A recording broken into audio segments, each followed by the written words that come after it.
میرے سے کچھ مینجمنٹ سے. بہرحال میں کل سے کوشش کروں گا 8, 15, 20 آپ کی خدمت میں. میں گزارش کروں گا جب میں آ جاؤں مجھے ممبر پہ بٹھا دیں, اعلان بھی بعد میں کریں, شعر بھی بعد میں پڑھیں, کیونکہ میرے پاس ٹائم تھوڑا ہوتا ہے.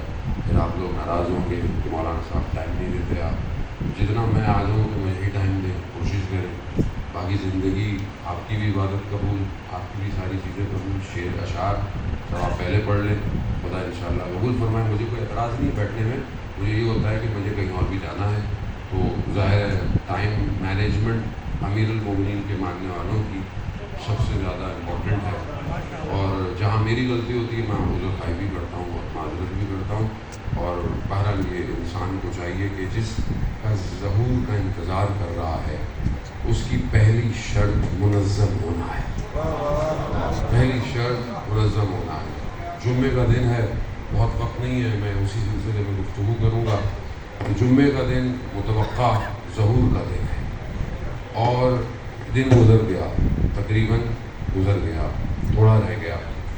مجھ سمیت ہم میں سے کتنوں نے آج امام کا انتظار کیا, کتنوں نے امام کو پکارا, کتنوں نے دعائیں متبہ پڑھی.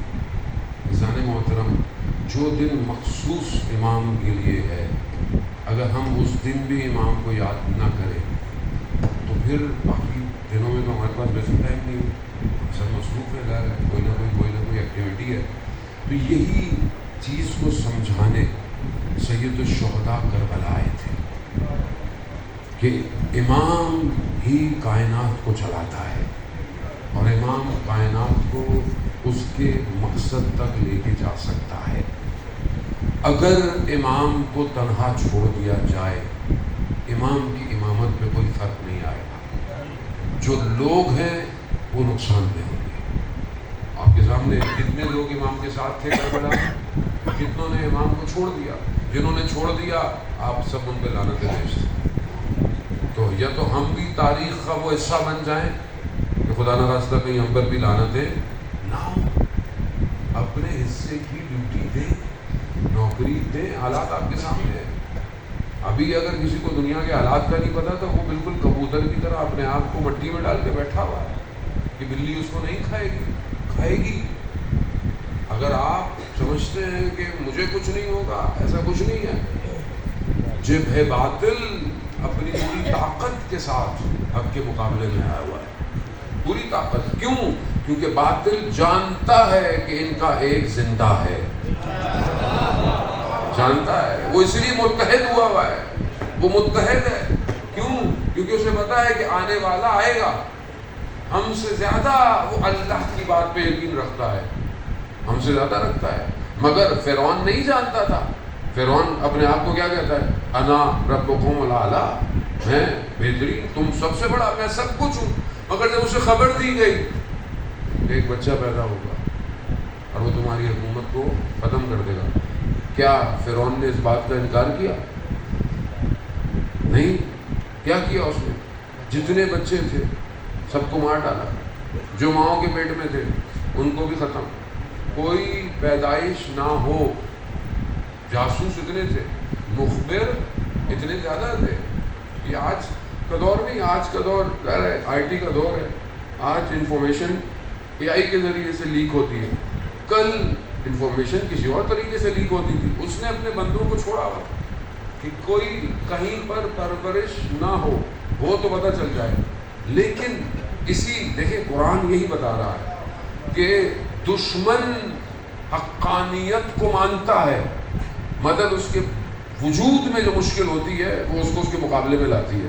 فرعون کو پتا تھا بچہ پیدا ہونے والا ہے, اتنا اس کو یقین تھا اس خبر پہ, مگر اس خدا پہ یقین نہیں رکھتا تھا. وہ اس خدا پہ یقین مگر خبر پہ یقین تھا. اور وہ اللہ جب بچانا چاہے تو کیا کرتا ہے؟ حضرت موسیٰ کی پیدائش کو مخفی رکھا, آثار عمل ظاہر نہیں ہونے دی. اور جب پیدا ہو گئے سورہ طٰہٰ میں پروردگار اس داستان کو حضرت موسیٰ وہ نبی ہے جس کا سب سے زیادہ تذکرہ قرآن کے اندر ہے. بنی اسرائیل کا تذکرہ سب سے زیادہ سورہ طٰہٰ میں جب کہا کہ ماں کو وہی بھیج دو، اس کو پانی میں ڈال دو چلا جائے، پھر ماں کو یہ بھی کہا تم گھبرانا نہیں، ہم دوبارہ تمہارے دل کو ٹھنڈک دیں گے، خدا کہہ رہا۔ پھر جب حضرت موسیٰ کی وہ پانی میں جو ڈالا تھا وہ رکا، وہ کہاں رکا؟ فرعون کے گھر میں، فرعون کے محل میں رکا۔ خدا قرآن میں ارشاد فرماتا ہے موسیٰ ہم نے تمہیں اس کے گھر پالا جو تمہارا بھی دشمن تھا اور ہمارا بھی دشمن۔ خدا کا نظام ہے، خدا جب چاہے ایسے پالتا ہے، دشمن جانتا ہے۔ حالات آپ کے سامنے، وہ جو غیبت کے پردے میں ہے وہ اللہ کا وعدہ ہے، اور اللہ اپنے وعدے سے پیچھے نہیں ہٹتا۔ اب ہمیں یہ دیکھنا ہے کہ ہم کہاں ہیں اللہ کے اس وعدے میں، ہم کہاں کھڑے ہوئے ہیں؟ یا ہم تماشا دیکھ رہے ہیں یا بیٹھے ہوئے کچھ اور کر رہے ہیں؟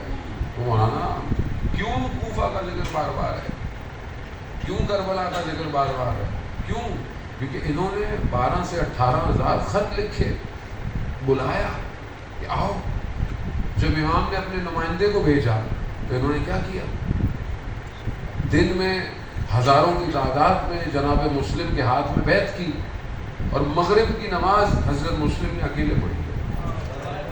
تاریخ ہے یہ، تاریخ سے اس لیے تھوڑی ہے کہ آپ آئیں بیان کریں گریا کریں اور گھر چلے جائیں، اس لیے کہ بیدار ہوں۔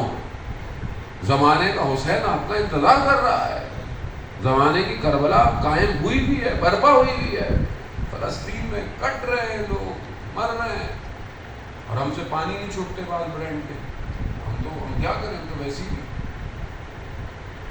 عزیزان محترم، 12 چرار کے حالات آپ کے سامنے ہیں۔ گزشتہ چند دنوں میں جو حالات ہوئے، 40 جوان آسان ہوتا ہے؟ اس باپ سے پوچھے جو اپنے بچے کو جوان کرتا ہے، جوان نعمت ہے، جوان کا غم ہے۔ سید الشہداء نے حضرت علی اکبر کے جنازے پر جا کر کیا کہا تھا؟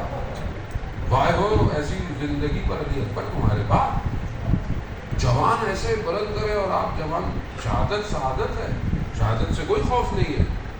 لیکن عزیزان محترم آپ کے سامنے حالات، دشمن ہر طرف سے